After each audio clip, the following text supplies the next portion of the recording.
दोस्तों, आप सभी का हमारे YouTube चैनल सफल CCC में स्वागत है।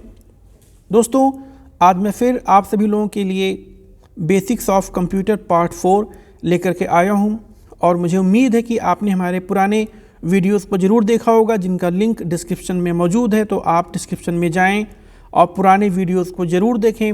साथ ही साथ हमारे चैनल को सब्सक्राइब करें ताकि हम आपको रेगुलर अपडेट दे सकें और आपको अपडेट्स मिल सकें। आज का हमारा पहला सवाल है, is used for close a tab on A browser. Browser में टैब को बंद करने के लिए किस बटन का प्रयोग किया जाता है? मोस्टली हम लोग Alt+F4 जानते हैं कि Alt+F4 का इस्तेमाल हम लोग विंडो क्लोज करने के लिए करते हैं, लेकिन यहाँ पे क्वेश्चन दूसरा है, ब्राउज़र में टैब को बंद करने के लिए किस बटन का प्रयोग किया जाता है? तो option B Ctrl+W button shortcut का इस्तेमाल हम लोग करते हैं। Number of fragmented files can be minimized by. किसकी मदद से फ्रेगमेंटेड फाइल की संख्या को कम किया जा सकता है? Option B डिफ्रैग। डिफ्रैग हमारा एक ऐसा टूल है जिसकी मदद से हम फ्रेगमेंटेड फाइल की संख्या को कम करते हैं और हमारे कंप्यूटर सिस्टम में फ्रेगमेंटेड फाइल की संख्या जितनी कम होगी, हमारे कंप्यूटर की स्पीड उतनी ही ज़्यादा, उतनी ही बेहतर होगी। Option B defrag. RISC is a type of. RISC एक प्रकार का है। पहले इसका फुल फॉर्म आपको बता दें। RISC का फुल फॉर्म है रिड्यूस्ड इंस्ट्रक्शन सेट कंप्यूटर्स, और इसका ये एक प्रकार का माइक्रो प्रोसेसर है। Option C is the correct answer, microprocessor, option C. हमारा अगला सवाल है, dot dot dot is a disk compression tool. इनमें से किस टूल का प्रयोग हम डिस्क को कंप्रेस करने के लिए करते हैं? डिस्क को कंप्रेस करने के लिए किस टूल का प्रयोग करते हैं? Option A drive space. Drive space का इस्तेमाल हम लोग जो है डिस्क को कंप्रेस करने के लिए करते हैं। Norton is N. नॉर्टन एक प्रकार का है। नॉर्टन क्या है? Option B antivirus program. Norton एक प्रकार का एंटीवायरस प्रोग्राम है जिसका इस्तेमाल हम अपने कंप्यूटर सिस्टम को वायरस से बचाने के लिए करते हैं। Option B antivirus program. Norton is an antivirus program. Next question, which memories needs refreshing. किस प्रकार की मेमोरी को रिफ्रेश करने की ज़रूरत पड़ती है? तो हम आपको बता दें कि जहाँ पर बहुत ही कम समय में बहुत ही ज़्यादा मात्रा में डेटा हमारे आते हैं, इनपुट्स हमारे आते हैं, वहीं पर हमें मेमोरी को रिफ्रेश करने की ज़रूरत पड़ती है और ऐसी जगहों पर हम लोग DRAM का इस्तेमाल करते हैं। तो option D RAM, option B DRAM। Next question, converts high level language to machine language. High level language को मशीन लैंग्वेज में बदलने का काम किसके द्वारा किया जाता है? हम अपने कंप्यूटर सिस्टम में किस टूल का इस्तेमाल हम लोग लैंग्वेज ट्रांसलेशन या कन्वर्जन में करते हैं? High level language to machine language, और इसका आंसर है option C compiler. Option C compiler, it's a translator. Warm boot is also known as. Computer system में वार्म बूट को हम और किस नाम से जानते हैं? Option B restart. जब हम अपने कंप्यूटर सिस्टम को रीस्टार्ट करते हैं, फिर से एक रीस्टार्ट का बटन हम क्लिक करते हैं, प्रेस करते हैं, रीसेट का बटन करते हैं, तो उसे बोलते हैं वार्म बूट। तो option B restart. Next question, in computer system information is stored inside. Computer system में सूचना को कहाँ संग्रहित किया जाता है? तो हम जानते हैं कि हमारे कंप्यूटर सिस्टम में इंफॉर्मेशंस को स्टोर करने के लिए स्टोरेज सिस्टम होता है, और इसमें से ऑप्शंस में अगर देखें तो मॉडेम और प्लॉटर और प्रिंटर, ये इसका स्टोरेज सिस्टम से कोई वास्ता नहीं है। तो option C disk drive will be the answer. Option C, disk drive is used to store information in computer system. Which one is an example of A digital device? निम्न में से कौन एक डिजिटल डिवाइस का उदाहरण है? इसमें से ऑप्शंस में किसे हम एक डिजिटल डिवाइस मान सकते हैं? Speedometer, wrist watch, all of the above and digital clock.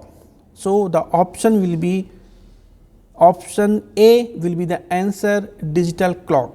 Digital clock को हम एक डिजिटल डिवाइस मान सकते हैं और है. Next question, remote login can be done by. निम्न में से किसके द्वारा रिमोट लॉगिन किया जा सकता है? तो इसमें SMTP, FTP ये दोनों आपके प्रोटोकॉल है. IM इज इंस्टेंट मैसेजिंग, जिसके थ्रू मैसेजिंग करते हैं. Option D telnet. टेलनेट ही आपका वो ऑप्शन है जिसके थ्रू हम रिमोट लॉगिन करते हैं. तो answer will be D telnet. Next question, EEPROM stand for.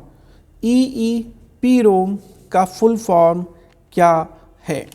तो आप जानते हैं EEPROM का फुल फॉर्म है आपका E for electrically erasable programmable read only memory.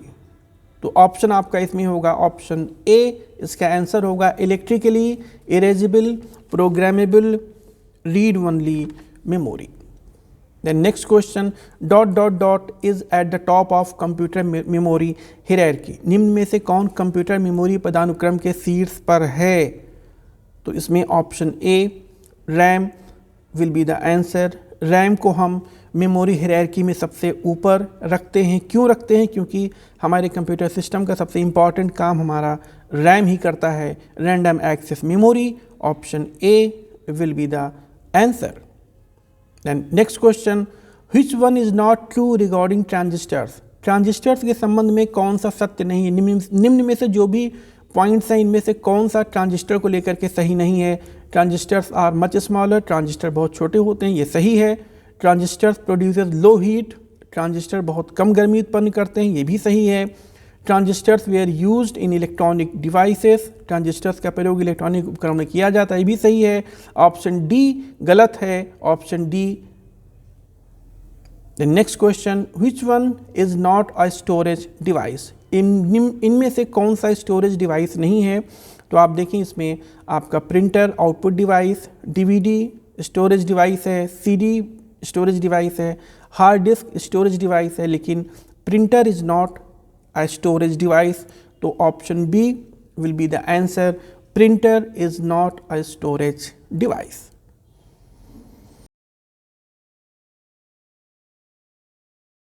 Dot dot dot is a type of text browser. इनमें से कौन सा एक प्रकार का टेक्स्ट ब्राउज़र है? तो इसमें ऑप्शन ए लिंक्स.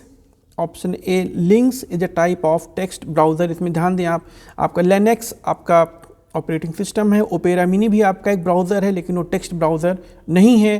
तो option A links will be the answer. Links is a type of text browser. Next question, select the odd one.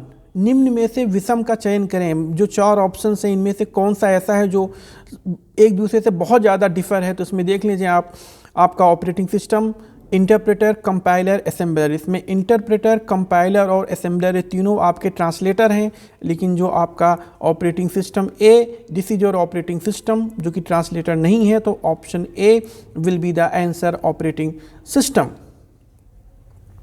Next question, operating system is not associated with.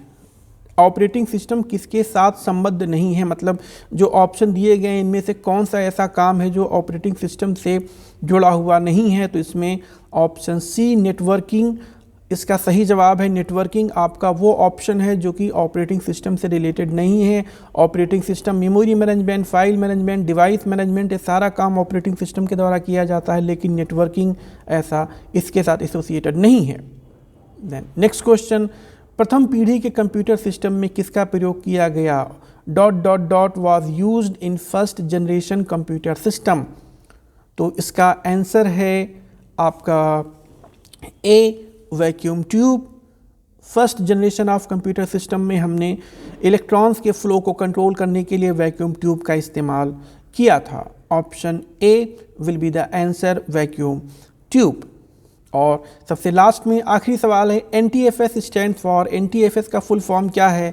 Option B इसका सही जवाब है, new technology file system will be the answer, new technology file system. दोस्तों मुझे उम्मीद है आप लोगों को मेरा वीडियो पसंद आया होगा। दोस्तों हमारे इस चैनल को लाइक करें, सब्सक्राइब करें ताकि आपको रेगुलर अपडेट्स मिलते रहें, और उसके साथ साथ डिस्क्रिप्शन में जाएं, पुराने वीडियोज़ देखें और कमेंट ज़रूर करें।